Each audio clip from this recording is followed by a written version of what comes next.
Os seus 400 anos de história não assentam nos pilares de granito das fundações dos edifícios e dos monumentos. Esta cidade singular deve, de facto, a sua solidez a peculiares alicerces abstratos e tão frágeis quanto incontestavelmente mais duráveis. Repousam na profundidade das ideias. E as ideias revelaram-se mais sólidas do que a argamassa das muralhas. É que possuíam a robustez dos grandes projetos de longo prazo. Os construtores foram políticos, arquitetos, matemáticos e artistas, mas essencialmente homens de Deus, seguidores de Francisco Xavier, companheiro de Inácio de Loyola, o basco arrebatado que fundou os jesuítas. Considerados por alguns como a tropa de choque da Igreja, foram sempre redentores e visionários, controversos e insubmissos, mas nunca anónimos. Conheceram as agruras dos mares nas caravelas e as desgraças do exílio, mas também o poder e a glória nos meandros do Vaticano e das monarquias de meio mundo, do Brasil ao Japão. Em Macau fizeram uma universidade, igrejas e fortalezas e estabeleceram as bases da organização política e administrativa da cidade. Realizaram quase tudo, apenas lhe faltou concretizar o sonho que os trouxe aos confins do Oriente, conquistar a China para a fé católica. Porém, nunca desistiram e acreditam que já pouco falta para concretizar a obra, mesmo que Pequim continue de relações cortadas com o Vaticano e a Igreja da China não obedeça ao Papa. É a fé inquebrantável de uma ordem muito especial, capaz de moldar pessoas e de se moldar aos tempos. Dr. António Carmo, o que é que acha que identifica os jesuítas no seio da Igreja Católica? Bom, os jesuítas, com qualquer ordem, têm um carisma próprio. Sei lá, enquanto os franciscanos se dedicam à pobreza e outros à pregação, os jesuítas foi uma ordem que se dedicou fundamentalmente à cultura e ao ensino, inicialmente. Não quer dizer que não façam outras coisas, mas eu penso que essa é a marca distintiva dos jesuítas, que vão pela cultura, pela educação, e essa marca foi muito importante porque eles operaram uma verdadeira revolução na Igreja. Eu tenho para mim que as revoluções na Igreja foram sempre feitas pelos santos.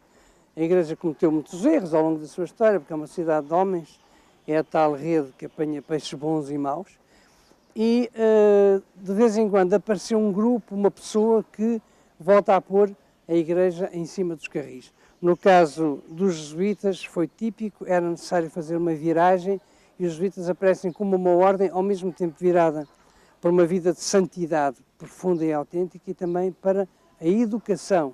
Os jesuítas tiveram essa grande característica que aqui em relação à China foi muito importante e à Ásia de uma maneira geral, porque se aperceberam da importância das culturas alheias. Os jesuítas chegaram em 1557 decididos a afeiçoar Macau ao seu modo, embora considerassem a nova cidade apenas como um entreposto na rota do Oriente. Queriam construir a base de apoio para o formidável projeto de penetrar no maior e mais sólido império do mundo. Com a celebração neste final de século do 4º centenário do Colégio Universitário de São Paulo dos Jesuítas de Macau, recrudesceu um enorme interesse sobre a atividade dos jesuítas no Extremo Oriente e o resultado desse novo interesse foi um merecido, um justo, um notável esforço em recuperar este local, esta acrópole, este espaço grande que nos rodeia aqui, onde tudo nasceu. Foi aqui que os jesuítas escolheram fixar-se, daqui partiram com o crescimento da própria cidade. Aqui nasceu o Colégio da Madre de Deus, a Igreja da Assunção da Nossa Senhora e a Fortaleza do Monte. Foi aqui, portanto, que, numa verdadeira cidadela, que serviu de centro, de coração palpitante, que marcava o dia-a-dia da cidade, que os jesuítas começaram a alargar-se, abraçando a população num abraço de proteção e de entreajuda que iria ficar notável na história. Neste mesmo local, muita gente se concentrou. Nos finais do século XVI, falava-se muito de Macau e vinha aqui parar muita gente atraída pela curiosidade e pelo espírito comercial. Por isso, de pequena península escondida à sombra do arvoredo, Macau tornou-se em pouco tempo num porto florescente. A anarquia comercial e provisória dos primeiros tempos sucedeu-se uma cidade política e administrativamente organizada sob a direção do bispo Melchior Carneiro. O município, a Misericórdia e o hospital foram as primeiras obras destinadas a cimentar a coesão da colónia nascente, que não podia cair por falta de estruturas como tinham caído outras mais prometedoras e florescentes ao norte, nas costas da China. E os jesuítas foram eficazes. Em apenas 19 anos já possuíam recursos necessários para garantir a partida para a missão no Império do Meio. 4 igrejas, escolas e a primeira universidade do extremo oriental era o património da arrancada. Mas a Ordem não esgotou os seus talentos arquitetónicos e matemáticos nos edifícios civis. Fez também a muralha e a cidadela, essencial para a sobrevivência coletiva nesses tempos conturbados. É que os holandeses, temíveis corsários e ativos militantes da Reforma, rondavam por perto e poderiam comprometer tudo quanto tinha sido feito se a Ordem não se empenhasse em aplicar o que sabia de engenharia e matemática no traçado das fortificações e em matéria de balística, guarnecendo corretamente de artilharia as ameias.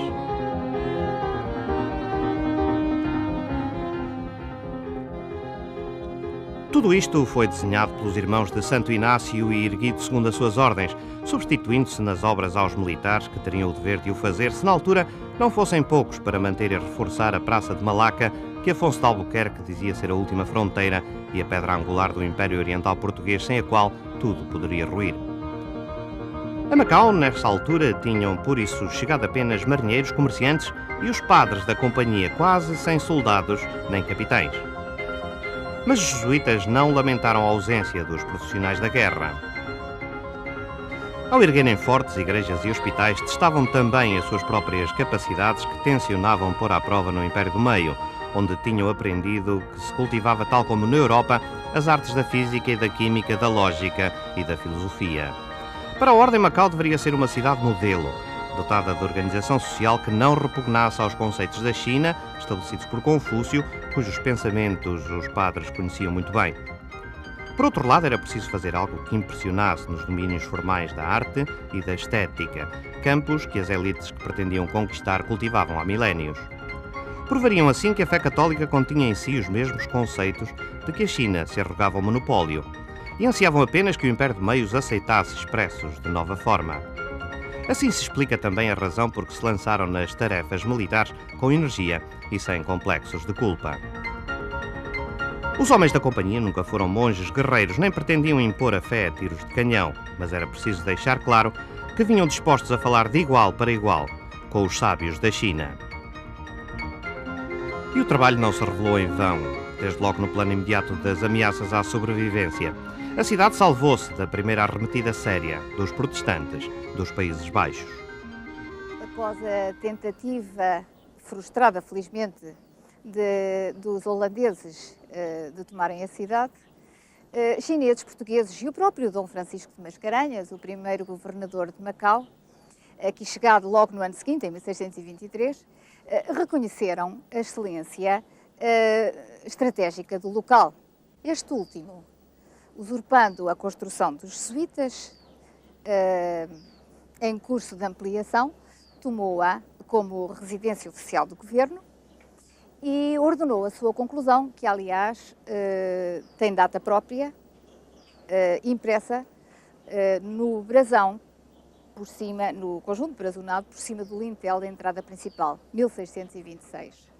A partir desse apoio, desceram 2 panos de muralha a abraçar a malha urbana crescente e que iriam depois ligar-se com outras fortalezas periféricas. Mas nos nossos dias, porque o espaço do território é muito pequeno e houve necessidade de crescer com arranha-céus, tem sido atropelado todo esse manancial que era o vestígio do passado. Por isso é fundamental respeitarmos, preservarmos, conservarmos os vestígios que avivam a nossa memória e a deixam em herança aos vindouros. E há uma herança do espírito que subjacente se preserva também. A herança do sonho redentor de Xavier. Determinado a subjugar à fé o Oriente, conquistou primeiro Goa, obliterando o nome de São Tomé, o primeiro que levou a mensagem de Cristo ao Indostão para se tornar desde então o apóstolo das Índias. Depois seguiu na peregrinação portuguesa para as míticas ilhas do Japão, de que todos duvidavam até os factos comprovarem as aventuras que Fernão Mendes Pinto dizia ter vivido de viagem com o santo. Mas pouco tempo de debates com os monges shintoístas convenceram-no de que sem o Império do Meio Oriente nunca seria católico. Por isso enfrentou de novo a tormenta dos mares e regressou a Malaca, onde imperava o comércio da China e encontraria de certo navio que o levasse a Cantão. Contra avisos e conselhos, embarcou no primeiro junco que se lhe deparou com um capitão disposto a isso. Xavier não acreditava que a cobiça humana se pudesse interpor aos desígnios de Deus, mas a verdade é que o capitão não passava de um aventureiro sem escrúpulos, interessado apenas na bolsa de dinheiro que o santo dispunha para a empresa. O tal capitão deixou aqui, na ilha de São João, num casebre da praia a arder em febre, com a promessa de que voltaria para completar a jornada. Esperança infeliz que a morte levou primeiro. Agora, há apenas uma igreja em um túmulo vazio a assinalar a lancinante tragédia. A Nova China encerrou a pequena ilha ao mundo em 1949, mas um dos mais claros sinais de abertura do regime manifestou-se assim a 3 de dezembro de 1986, quando a Ordem voltou a celebrar a Eucaristia em memória de Xavier, mais de 30 anos depois, como se a tradição nunca tivesse sido interrompida. A vida do santo terminou na China, mas os sinos da velha Goa ainda hoje dobram por Xavier, venerado em corpo e espírito na catedral mais católica de todas as Índias, por multidões que se creem santificadas também só por tocar no vidro que envolve o incorrupto corpo.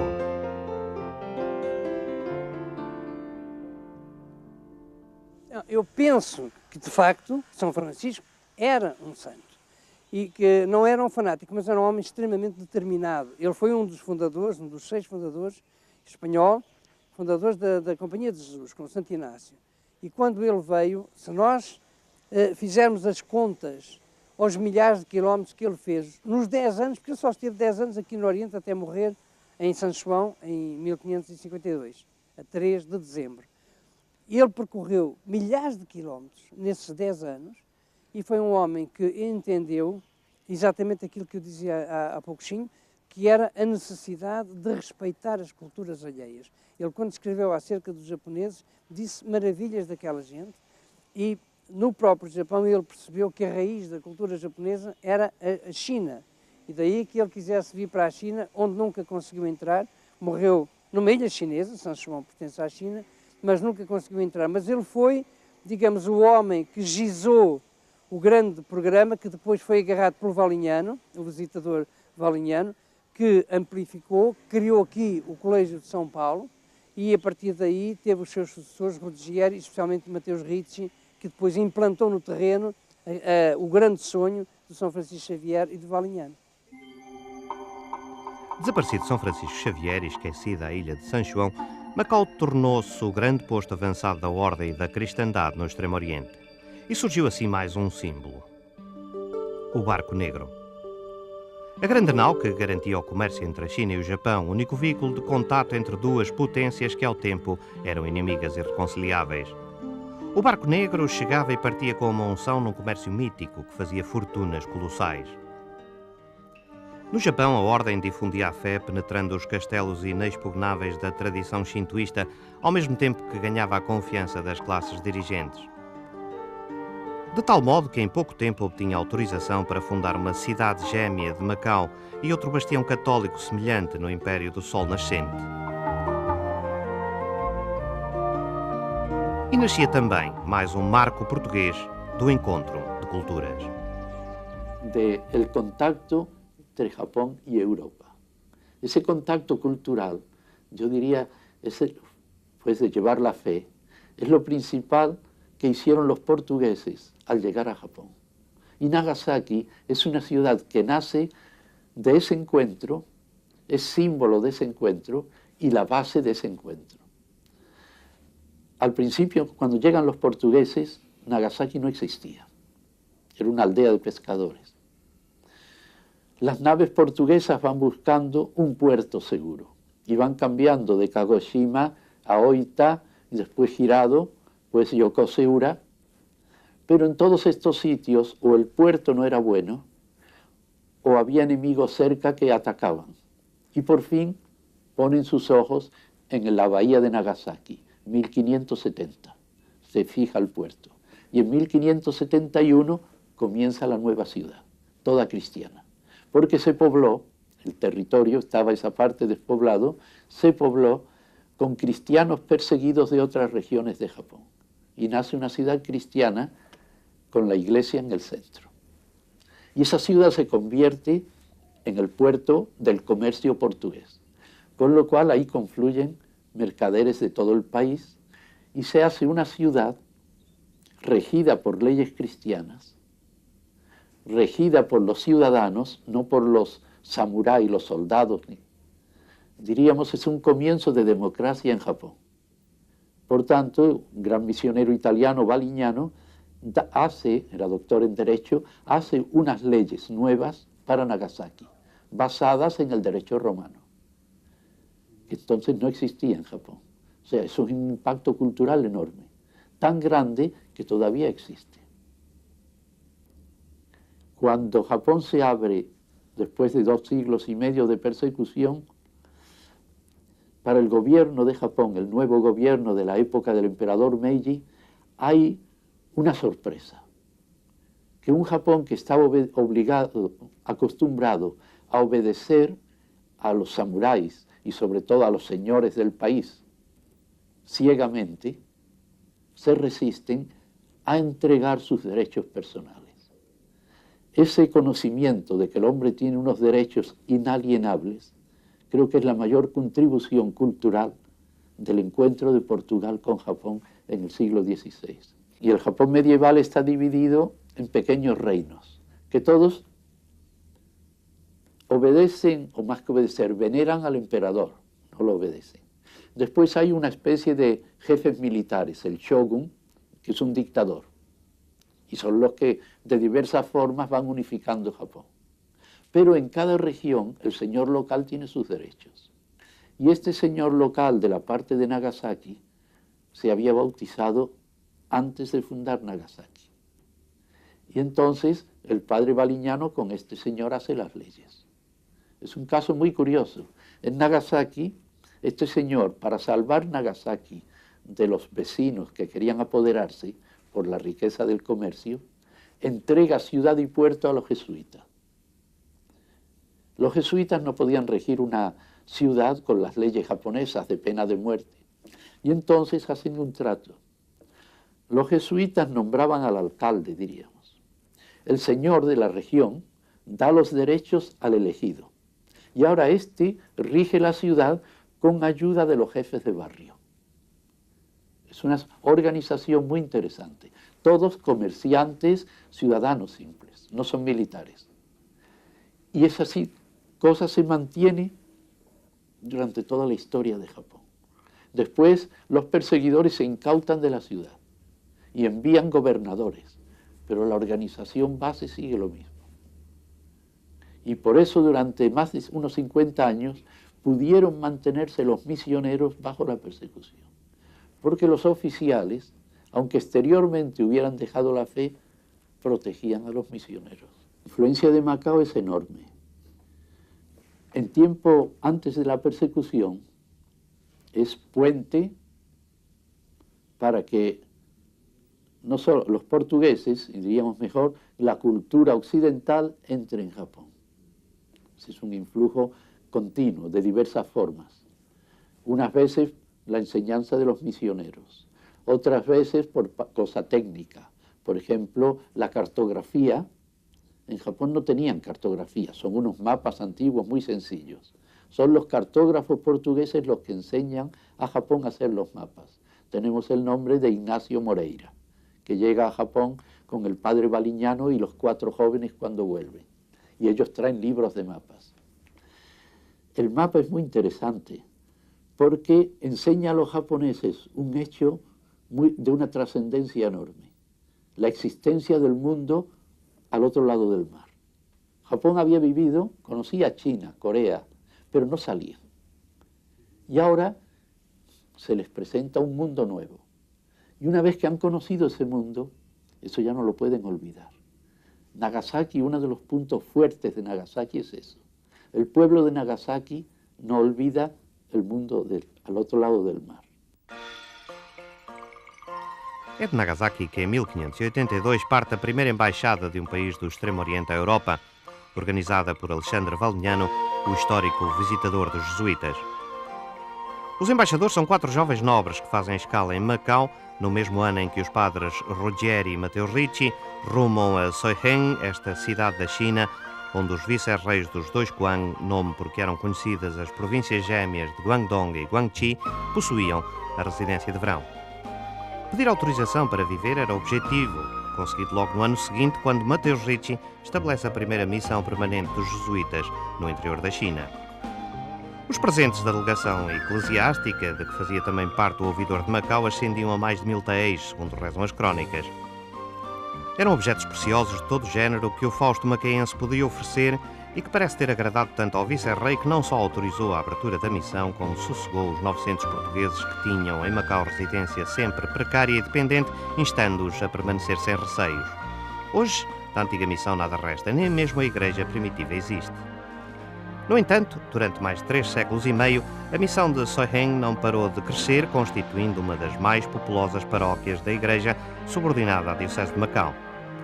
A boa impressão inicial causada ao representante do imperador permitiu a Matteo Ricci seguir caminho para norte, rumo a Pequim. Mas na cidade deixou uma semente ainda mais forte do que a que os seus companheiros tinham plantado no Japão. As fáceis comunicações fluviais entre Soiheng e Macau permitiam abastecer facilmente a missão católica, que rapidamente se agigantou em influência. Hoje ninguém diria que aqui era o quartel-general da propaganda da fé, que comandava a vida espiritual em 12 distritos com mais de 5 milhões de paroquianos.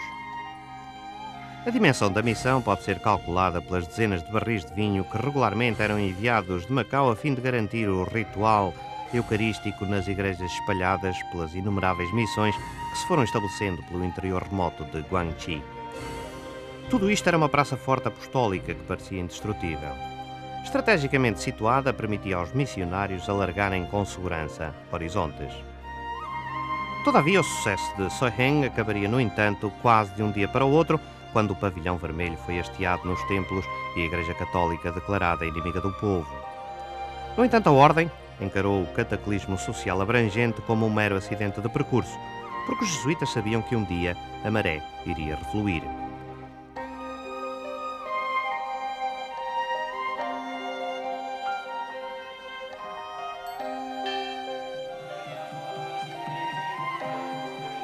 Nesta pequena aldeia do norte de Londres vive quem melhor estudou a saga dos portugueses no Oriente e dos jesuítas. Eminente historiador, é nesta matéria a autoridade definitiva que afirma sem sombra de dúvida que a expansão europeia para o Extremo Oriente sem os jesuítas teria sido profundamente diferente e cita algumas figuras que mudaram o curso da história. The people involved in it were interesting. German Jesuit, Adam Schall von Bell, he was one of the people who went from Macau up to Peking to give them technical advice about casting cannon and so on. And then there was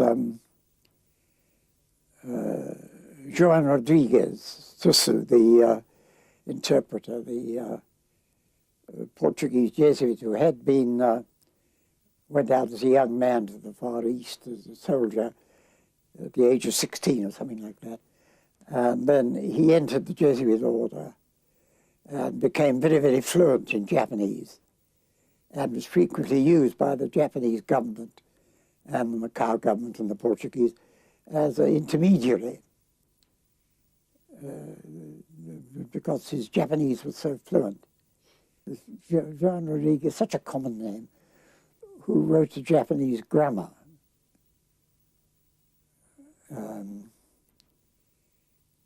And that's very rare, of course, nowadays. Very few copies survived. But they made a very important contribution to Japanese and Western relations, cultural relations. They could, to some extent, they certainly were, and helped them. But on the other hand, they had to avoid giving the Chinese the impression that they were too closely connected with Macau. That this was, the Chinese wouldn't like that. So they had to do a balancing act. And at times they were much closer, and at other times they were more distant. Father Ricci was the same, Matteo Ricci. He was another very famous Italian. And this also meant that some of the Chinese, anyway, regarded the Italians with more trust. They were suspicious of the Portuguese being closely connected with Macau, and that they might turn Macau into a kind of stronghold. Well, it was. It did become that when the Dutch attacked it and were repulsed. Then the Chinese were less concerned about the danger from Macau. They realized that there wasn't the danger that they had thought. And so the relations were closer. Converter a China era a motivação profunda e o único sentido que orientava a vida dos homens da companhia. No entanto, mais do que em qualquer outro lugar do mundo, os jesuítas da China, para além de missionários zelosos da expansão da fé, são recordados como os arautos do progresso que levavam aos povos as luzes da ciência. E para a China, a ciência perfeita era a matemática e a astronomia. Num país gigantesco, essencialmente agrícola, era o movimento dos astros que determinava a vida do povo e a harmonia social. Por isso, ao contrário de todo o mundo, não eram os políticos nem os militares que garantiam a ordem, mas sim os sábios que conheciam o segredo dos números. Era também o único país do mundo onde a suprema instância judicial era o Tribunal das Matemáticas. Os padres cientistas da ordem, vindos nas caravelas do mar ocidental, dominavam essas ciências melhor que ninguém, desalojando assim com facilidade da cidade proibida a astrólogos, muçulmanos e charlatães avulso para imporem o racionalismo.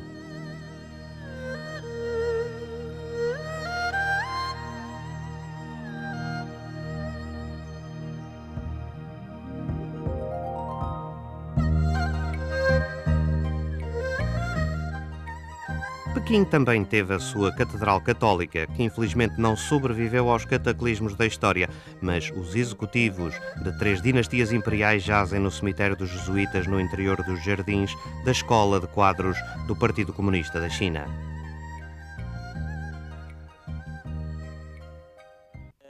Bom, sabemos que os jesuítas chegaram a Macau por volta de 1562, 1563, e foi logo grande preocupação da parte destes missionários a aprendizagem da língua, a aprendizagem dos costumes, dos hábitos, das tradições, para penetrarem na China e realmente conhecerem a tradição e poderem divulgar com mais eficácia a mensagem cristã, ao mesmo tempo que poderiam captar aspectos da cultura chinesa. Ora, quando os jesuítas se estabeleceram na China, na missão de Siuheng, em 1583, eles estavam realmente preparados para enfrentar um novo mundo e uma nova cultura. E uma das coisas que os impressionou foi realmente a doutrina de Confúcio. Ao contrário do taoísmo, que é um misticismo puro e, portanto, digamos, mais difícil talvez ao entendimento da mentalidade ocidental, o confucionismo tinha muitos pontos comuns com o cristianismo. Entre eles, o relacionamento entre os vários membros da família e os valores morais. Aliás, o grande mestre Confúcio punha uma tónica muito importante no altruísmo e dizia mesmo que devemos tratar os outros com correção. Digamos que em termos morais, este tratar os outros com correção se traduziria na moral cristã por um não faças aos outros aquilo que não gostarias que te fizessem a ti. E, portanto, a partir deste momento, os jesuítas, numa atitude perfeitamente moderna e transcultural, num respeito muito grande pelo outro, estudaram, respeitaram a tradição e, digamos, as crenças religiosas chinesas e começaram a traduzir os clássicos para latim, para que estas ideias chinesas da sabedoria milenar fossem realmente transmitidas ao Ocidente. E nós vamos encontrar no século XVIII traduções, nomeadamente das obras de Confúcio, vamos encontrá-las no Ocidente, e estas novas ideias orientais vão influenciar pensadores como Malebranche, Leibniz e Voltaire. E, portanto, foi durante o século XVIII esta divulgação destas ideias da sabedoria oriental. Infelizmente, o trabalho dos jesuítas foi, de certo modo, interrompido com a célebre questão dos ritos, em que os jesuítas, numa atitude perfeitamente moderna e não confundindo religião com cultura, eles aceitavam que os crentes, digamos, os chineses convertidos ao cristianismo, continuassem a cultuar os seus antepassados e a respeitar as tradições chinesas. Como sabe, vários setores da Igreja não estavam de acordo, na medida em que, se os chineses se convertessem ao cristianismo, eles teriam realmente de abandonar as crenças tradicionais. Isto foi uma polémica que se arrastou durante muito tempo. Infelizmente, os jesuítas vieram a perder esta batalha e é certo é que o cristianismo e as ideias, digamos, religiosas ocidentais ficaram bastante afetadas e foi realmente um acontecimento que cortou esta penetração e esta influência dos jesuítas na China. Influência que, como sabe, não se limitou apenas ao campo religioso, mas também no campo científico e cultural. Houve realmente um grande intercâmbio. Os portugueses, enfim, os missionários jesuítas em geral, deram um grande contributo, foram realmente um fator de modernidade na China ao introduzirem os aspectos científicos europeus e, ao mesmo tempo, nós recebemos também essa influência da cultura milenar. Se realmente não se tivesse posto a questão dos ritos, eu penso que este relacionamento, esta permuta cultural e científica entre o Oriente e o Ocidente teria sido muito mais profícua. De facto, os jesuítas possuíam um sentido precursor do universalismo, entendendo muito antes de todos o significado da palavra aculturação. Por isso souberam compreender que, afinal, o formalismo tradicional da China era apenas um revestimento exterior que não punha em causa os dogmas da Igreja. Foi esse pensamento precursor que acabou por perder a ordem, derrotada pelo maniqueísmo conservador, incapaz de compreender as subtis diferenças que existiam entre o fundo e a forma. Há até quem diga que a derrota dos jesuítas foi o fracasso da Igreja. Eu penso que sim, não foi um fracasso total, porque a evangelização da China nunca parou propriamente, mas que houve uma interrupção de mais de 200 anos, em que deixou de se fazer a evangelização que se podia ter feito, não há dúvida. E isto por estupidez, vamos dizer o termo que é este, da parte dos opositores dos jesuítas, na altura os jansenistas em França, por exemplo, e outros dentro de outras ordens que não entenderam o pensamento dos jesuítas. Os jesuítas estavam muito à frente, estavam com 200 ou 300 anos de avanço e não foram entendidos. A questão dos ritos pode sintetizar-se em 3 pontos, que era a questão da veneração prestada a Confúcio, era um dos pontos, o outro era o nome de Deus e o outro era o culto dos mortos. Eram os 3 pontos essenciais, sobre os quais o Mateus Ricci disse sempre que não havia nenhuma idolatria, porque, de facto, o culto dos mortos também nós praticamos e pratica qualquer outra religião. E não é um culto religioso, é uma homenagem aos que já partiram. As homenagens a Confúcio também não era uma deificação do Confúcio. Os chineses nunca deificaram Confúcio, era apenas a homenagem a um grande filósofo. E, finalmente, o nome de Deus, porque discutia-se acerca da maneira como eles tinham trazido o nome de Deus. Ora bem, por causa desta questão dos ritos, eles foram acusados de ser mangas largas, de deixarem passar muitas coisas que se chocavam com a fé, e, portanto, de consentirem misturas estranhas, o que não era verdade. Eles o que perceberam foi que havia que fazer aquilo que nós hoje chamamos a inculturação, que já vem desde o tempo de São Pedro e de São Paulo. A inculturação, isto é, o respeitar as culturas dos outros povos. O Papa Pio XII definiu isso muito bem numa encíclica chamada Fidei Donum, em que dizia que a Igreja não procede como quem deita as árvores de uma floresta abaixo, mas como quem vai enxertar espécies novas naquelas árvores que já existem. Isto é que é a inculturação. E o São Francisco Xavier e depois aqueles que se seguiram entenderam perfeitamente isto, primeiro no contacto com a cultura japonesa e depois com as culturas chinesas. E ao respeitarem a cultura perceberam que aquilo que eles tinham que fazer não era exportar a cultura ocidental, mas sim exportar o Evangelho, que são coisas completamente diferentes. O Evangelho pode perfeitamente encarnar em qualquer cultura. E a base da questão dos ritos foi essa. Eles tinham entendido, eles respeitavam a cultura chinesa e os outros não entenderam porque misturavam as noções do Evangelho com as noções da cultura ocidental. A derrota dos jesuítas teve tanto mais impacto quanto arrojada e gigantesca era a empresa a que tinham metido ombros a partir de Macau. Aliás, a cidade, no século XVI, era um faustoso entreposto, mas as muralhas não guardavam apenas as riquezas dos comerciantes. Serviam também para defender os bens com que a ordem assegurava o regular funcionamento do seu gigantesco império missionário. O centro logístico dessa máquina grandiosa funcionava em torno da Igreja da Madre de Deus e do Colégio, que formava os batalhões de soldados da fé destinados à China. Mas como todos os exércitos, também este necessitava de grandes orçamentos que os jesuítas iam buscar às naus que atracavam no porto interior, cobrando 1% sobre o valor das fabulosas cargas. Foi esse peculiar imposto que deu origem à lenda do fabuloso tesouro dos jesuítas alegadamente escondido nas passagens secretas cavadas debaixo de São Paulo. O tesouro, se alguma vez existiu, nunca se encontrou, mas os lendários subterrâneos existiram mesmo e há ainda quem saiba como lá chegar. Estamos aqui no Pátio da Mina. O Pátio da Mina, no interior do Pátio da Mina, existem muitos casebres e conseguimos chegar até a abertura da mina que dá comunicação para o Colégio de São Paulo. Há quem diga que, além do Colégio de São Paulo, ia ter também a Fortaleza do Monte, a Casa da Pólvora.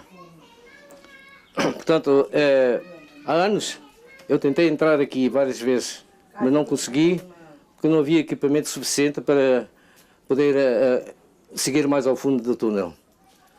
O túnel servia para os jesuítas se esconderem quando se viam atacados por soldados do mandarinete chinês.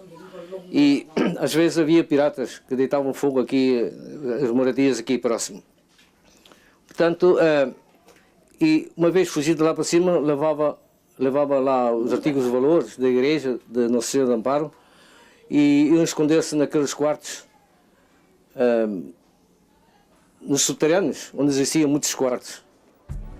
Destruído por um incêndio na trágica noite de 26 de janeiro de 1835, o imponente complexo de São Paulo, que incluía os imensos claustros da universidade, desapareceu quase por completo. De pé, desafiando o tempo, ficou apenas a fachada, que talvez por simbólico mistério nunca foi reconstruída.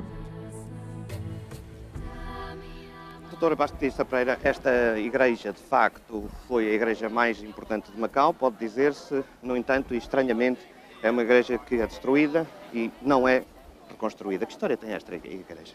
Bom, em primeiro lugar, foi talvez um dos mais imponentes templos alguma vez construídos no espaço português. Não só por ter 3 naves, o que é muito pouco vulgar, sobretudo numa igreja de uma ordem religiosa, onde habitualmente se adotava apenas a nave única com capelas laterais. Esta apresentou 3 naves de grandes dimensões. Era uma igreja que no seu interior, ao que tudo pode indicar, tinha características não apenas ocidentais, mas também orientais. A utilização da madeira, a utilização de cerâmica nos elementos decorativos dava-lhe um aspecto luso-oriental, ou ocidente-oriente, de um perfeito diálogo. Outro aspecto interessante foi uma igreja que foi elogiada por europeus como sendo das mais imponentes da cristandade, exceto Roma, portanto, o que significa que era de facto uma igreja imponentíssima, mas arde quando os jesuítas já não estão em Macau, quando a cidade está num processo de certa depressão económica e, portanto, não era possível ter condições económicas para reconstruir imediatamente após o incêndio. Ora, essa circunstância vai ditar que aquilo que fica do incêndio, que são apenas paredes de taipa também rachadas pelo excesso do calor durante o incêndio, foram sendo progressivamente demolidas por razões de segurança, até pela utilização que o edifício teve logo após como cemitério. E, finalmente, só já neste século há uma primeira ideia de reconstruir o templo como uma grande basílica de tipo romano. Nos inícios do século XX há uma tentativa de reconstrução do edifício com planos de uma grande basílica romana com cúpula que nunca foram para a frente, e chegamos aos nossos dias no estado de um jardim, enfim, relativamente modesto atrás de uma fachada e de uma monumental escadaria.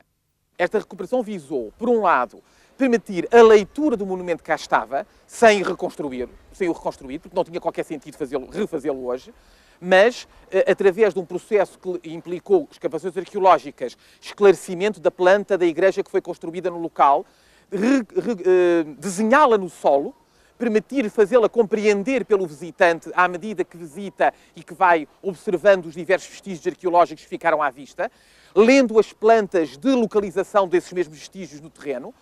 E, por outro lado, o espaço que se readquire é um espaço que vai servir para um espaço cultural de grande prestígio da cidade de Macau, onde espetáculos, acontecimentos de grande envergadura podem ter lugar.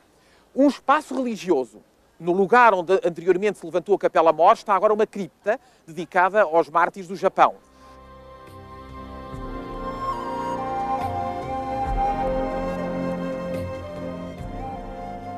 A crer que ela, para já, é a primeira grande fachada de pedra que é construída neste território. As outras igrejas à data seriam igrejas muito mais modestas e com menos imponência monumental. Por outro lado, depois, curiosamente, quer São Domingos, quer a desaparecida São Francisco, copiaram um pouco o modelo arquitetónico da fachada de São Paulo. Quando eu digo modelo arquitetónico, insisto que não copiaram aquilo que distingue esta fachada de todas as outras que existem na Europa, inclusive semelhantes a ela. Ou seja, o programa iconográfico que dá a esta fachada uma tonalidade luso-chinesa que nenhum outro monumento tem.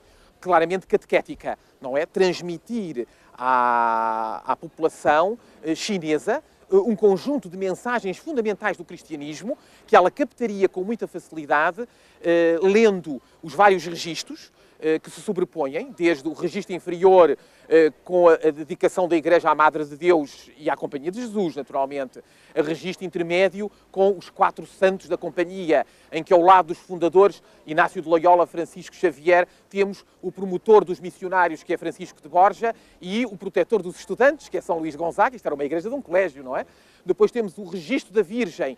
Virgem porque Maria é intercessora entre os homens e Deus. E por isso ela aparece com imagens muito específicas desse seu papel, e nomeadamente até do seu papel como a mulher prevista desde o início da criação para redimir a humanidade. A mulher apocalíptica, por exemplo, a esmagar a cabeça do dragão, que é um dragão chinês, curiosamente, que é a Hidra das 7 cabeças interpretada como um dragão chinês. Inscrições chinesas com motes cristãos muito precisos. Depois o registro dedicado a Jesus Cristo, morte e ressurreição, portanto, o dogma central de todo o cristianismo, e o triângulo que coroa toda a fachada, que é uma peça extremamente interessante e que é o poder criador de Deus, que culmina toda a fachada através do Espírito Santo, a pomba, entre o Sol, a Lua e as estrelas, e o triângulo próprio, que é a representação por excelência da divindade, de Deus Pai, em triângulo. Portanto, esta sequência de imagens, alguém já falou em sermão de pedra, eu insisto muito em retábulo de pedra, em que quase trazia o retábulo do altar-mor para a fachada, tornando a igreja ainda mais eficaz, logo desde a sua fachada até à zona de interior. Portanto, é de facto um dos elementos mais notáveis da política de adaptação seguida pelos jesuítas no contacto com a China. Portanto, eles compreenderam cedo que o cristianismo não podia entrar na China como tinha entrado noutros pontos do planeta. Na África, na Índia, tinha que se adaptar às características específicas da cultura chinesa. E começam por fazer nesta fachada um pouco esse programa. Usar a própria iconografia chinesa para representar a iconografia cristã. Os operários que gravaram os símbolos de pedra foram também jesuítas, mas japoneses fugidos à intolerância dos shoguns. Las razones de venir son el destierro, la persecución. Cuando el primer golpe de la persecución y Toyotomi Hideyoshi se incauta en la ciudad de Nagasaki, hubo una huida grande. Hay un documento, una carta escrita en Macao, en que comunica la llegada, ha vuelto el barco portugués de comercio a Macao y venían en el barco más de 1000 refugiados japoneses que venían huyendo, lo cual provocó una epidemia en la ciudad de Macao. Es un hecho, de esos quedan japoneses. Los chinos no querían que vinieran japoneses a Macao, los temían, pero siempre venían y quedaban, y cada barco traía algunos. Después, en 1614, vienen los misioneros, y ahí entre ellos viene un grupo de artistas. Eran jesuitas que habían sido educados en la escuela de arte que teníamos en el Colegio de San Pablo de Nagasaki, hermano del Colegio San Pablo aquí. El principal de ellos es Jacob Niwa, que trabajó con Ricci en Pekín después, y decoró la iglesia de San Pablo aquí. Y otros varios sabemos los nombres. Estos podían dirigir el trabajo no de construcción, porque eso lo hicieron los portugueses, los chinos. El plano fundamental se debe al beato Carlos Spínola, italiano, que era especialista también en construcción, en geometría, en todo. Pero la parte artística sí pueden confiar a estos japoneses que pinten y que hagan la escultura en piedra. Es un símbolo, lo que queda, esa gran fachada de San Pablo, es otro símbolo de la hermandad entre Nagasaki y Macao.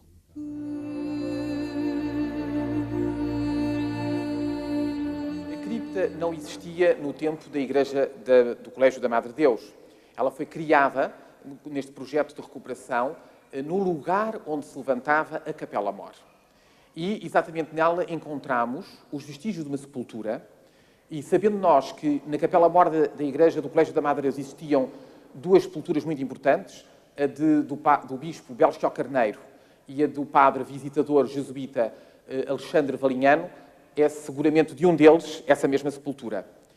Inclinamos a pensar que possa ser efetivamente a do padre Alexandre Valignano, que é de facto o verdadeiro grande fundador do Colégio da Madre Deus de Macau.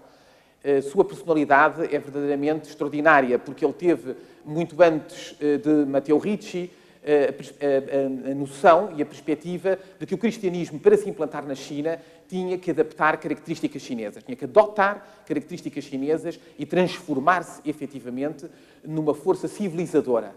De facto, foi sob o seu impulso que este colégio se formou, que daqui se formaram, naturalmente, gerações e gerações de missionários dirigidos para a China, e que, portanto, também foi neste local que o estudo e o desenvolvimento dos estudos cínicos por parte da Companhia de Jesus sofreu um elevado impulso, que foi complementado depois com a ação em Pequim desenvolvida pelos padres do padroado português e que foi efetivamente uma das primeiras fatores de irradiação cultural na China da cultura ocidental e, por outro lado, de irradiação para o Ocidente dos grandes princípios da cultura chinesa e da língua chinesa.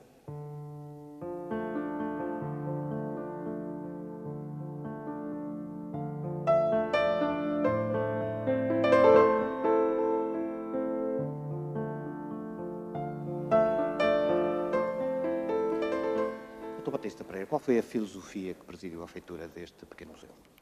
Aqui procurou reunir-se três aspectos fundamentais. Por um lado, o espólio que sobrou de São Paulo, e não só o espólio arqueológico, que foi encontrado durante as escavações, mas também o espólio artístico relacionado com São Paulo. Neste caso, infelizmente, só temos uma peça, que é o magnífico quadro representando São Miguel, que foi a única peça que sobreviveu ao incêndio da igreja, em 1835. Essa peça foi realizada por uma escola de pintura criada no Japão, a partir do ensinamento do pintor Jacob Niwa, e que mais tarde, devido às perseguições aos cristãos nesse país, se deslocou para Macau.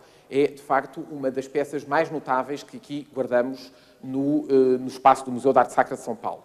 Além disso, estão também outras peças que documentam a presença do cristianismo, a presença múltipla e diferente do cristianismo na China, nomeadamente através de peças provenientes das Filipinas, provenientes de Goa, que vieram para o território de Macau para auxiliar o processo de evangelização, não apenas do território, mas depois também de toda a China e de todo o Extremo Oriente também.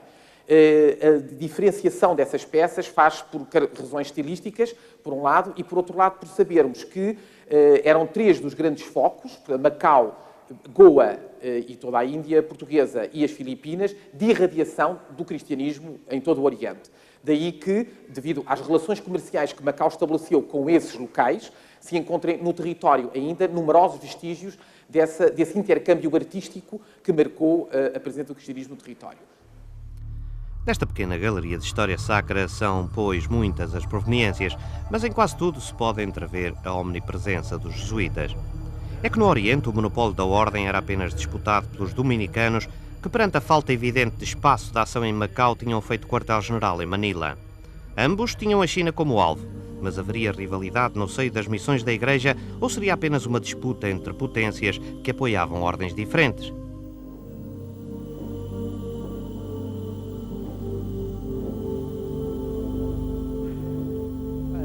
Havia, de facto, uma rivalidade entre o padroado português do Oriente e o padroado espanhol. O padroado português, curiosamente, não foi concedido inicialmente a Portugal, à coroa. Foi concedido à Ordem de Cristo. Simplesmente, como o monarca acumulava as funções, acabou por ficar o padroado na coroa portuguesa. E havia, de facto, grandes rivalidades. Mas eu penso que não, porque o São Francisco Xavier trouxe, e não só ele, depois todo o padroado, trouxe com ele cerca de 600 missionários ao longo dos anos, enfim, da evangelização da China até à questão dos ritos, dos quais metade, cerca de metade, eram portugueses, 300 e poucos, o que é notável, porque nós só tínhamos 1 milhão e pouco de habitantes, mas os outros eram espanhóis, eram franceses e italianos, portanto não havia, digamos, uma rivalidade nacionalista. Eu penso que a grande diferença era do ponto de vista da teologia. Uns pensavam que eles estavam a facilitar e a degradar o Evangelho, e eles os jesuítas, estavam, quanto a mim, no bom caminho, quanto a mim, e hoje é o que a Igreja pensa, passados 300 ou 400 anos. Perdeu-se uma oportunidade espantosa. O Kangxi, que era na altura o imperador, a que eles chamavam o futuro Constantino, e era um homem de uma grande abertura em relação à Igreja, acabou por ser o seu perseguidor. Tudo isto por intolerância, por intransigência. Eu penso que é importante falarmos na questão dos ritos, para que de futuro não venhamos a cair em posições do mesmo tipo de intolerância em relação, por exemplo, à chamada Igreja Pública, que é uma igreja respeitável. Em 1634 chegaram os dominicanos e quando os dominicanos viram os chineses bater a cabeça aos defuntos, disseram, isto é superstição, não pode ser. Então levanta-se uma questão tremenda entre os dominicanos a reprovar os ritos chineses e os jesuítas a defender os ritos chineses. E escreveram-se mais de 200 livros a favor e contra os ritos. A questão estava tão acesa, foi levada a Roma. E o Papa nomeou o patriarca de Antioquia, Charles Maillard de Tournon, um francês novo, de 34 anos de idade, para vir decidir esta questão. Um homem que nunca tinha estado na China, que nada conhecia da China, sanguíneo, e veio para aqui. E quando chegou a Macau, não quis entrar em Macau, porque era território português. E foi a desembarcar na Ilha Verde, que pertencia aos jesuítas. Dali começou logo o mal-entendido. E então ele foi para Pequim e teve uma entrevista com o imperador, que era Kang He, que é dos maiores imperadores da China, um homem muito culto, e sobre essa questão dos ritos. E o imperador escreveu no quadro um caráter chinês e disse, o senhor é capaz de ler isto? Não. Então o senhor vem-nos ensinar a nós, chineses, o que é que nós devemos fazer na nossa terra, quando o senhor nem sabe uma letra de chinês. Suponhamos que nós íamos para a Europa a ensinar aos europeus o que é que deviam fazer, o que é que deviam praticar na sua religião.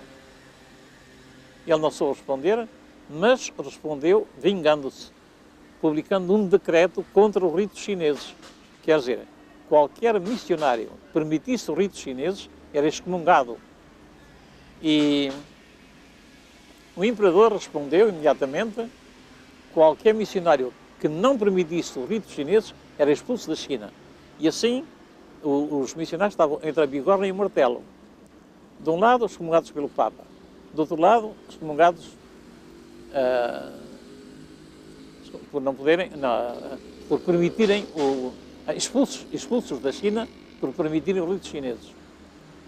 E então, Macau encheu-se de missionários, ficou completamente cheio de missionários. E o patriarca Tournon foi também expulso para Macau com ordens do imperador Cangui ao governo português de prender este homem e de não deixar fazer distúrbio nenhum em Macau. Ele não obedeceu. Ele ficou numa casa na Barra, perto do Pagode da Barra. Ficou ali numa casa grande, a casa talvez uma das melhores, se não a melhor de Macau, foi destinada para ele. E ele então chamava os superiores das várias ordens religiosas. Chamou o provincial dos jesuítas e disse-lhe: você tem de obedecer ao decreto contra os ritos chineses. E ele respondeu: não, eu estou debaixo da obediência do patriarca do arcebispo de Goa e não posso fazer isso. Você é excomungado, excomungado, excomungado. Bem, e ele então está bem. Ao sair, o patriarca tirou-lhe a romeira, e ele seguiu. Chamou outro, fazia a mesma coisa.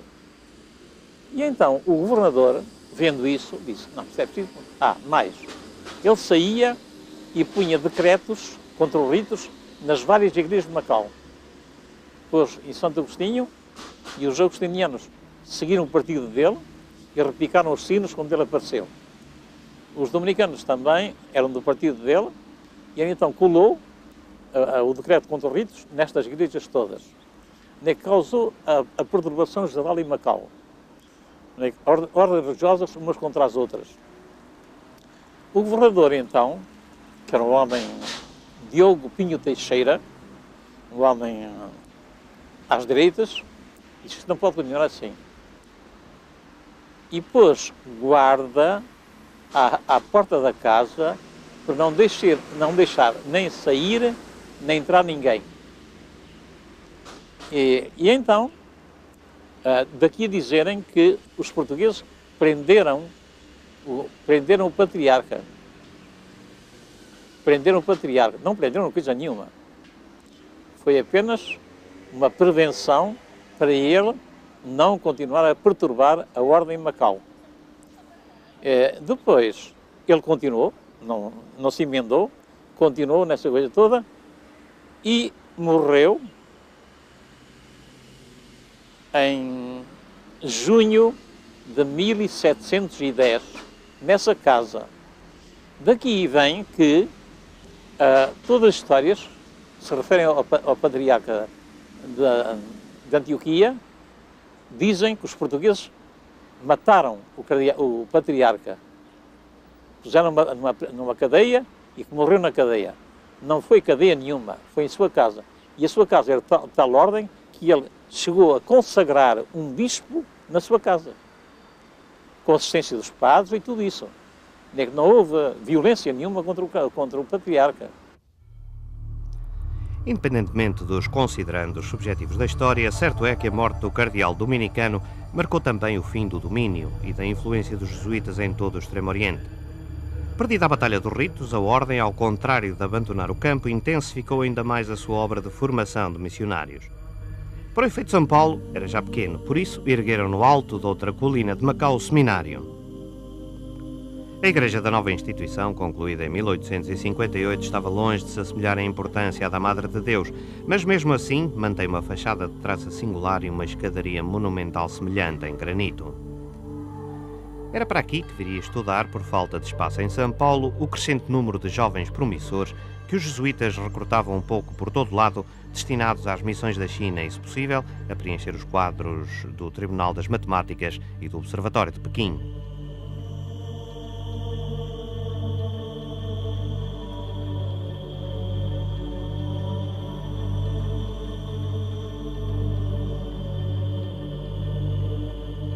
A Ordem era ainda, apesar de tudo, poderosa e capaz de construir a cúpula que, em cima à nave central da igreja, projeta arrojada em território carente de mãos capazes de seguir o traço do arquiteto. Porém, os tempos não corriam de feição e os passos dos jesuítas poucos anos se fizeram ouvir nos claustros. Em 1759, o Marquês de Pombal decreta a expulsão da Ordem de todos os domínios portugueses, e os jesuítas apenas têm tempo para salvar a preciosa Biblioteca de São Paulo, pondo os livros a salvo em Manila. O novo seminário de São José tornou-se também subitamente demasiado grande para ambições bem mais modestas que os ventos da política lhe destinavam. A China ficava para depois. O seminário de São José virava-se inteiramente para Macau, onde, sem os jesuítas, o ensino corria pura e simplesmente o risco de deixar de existir.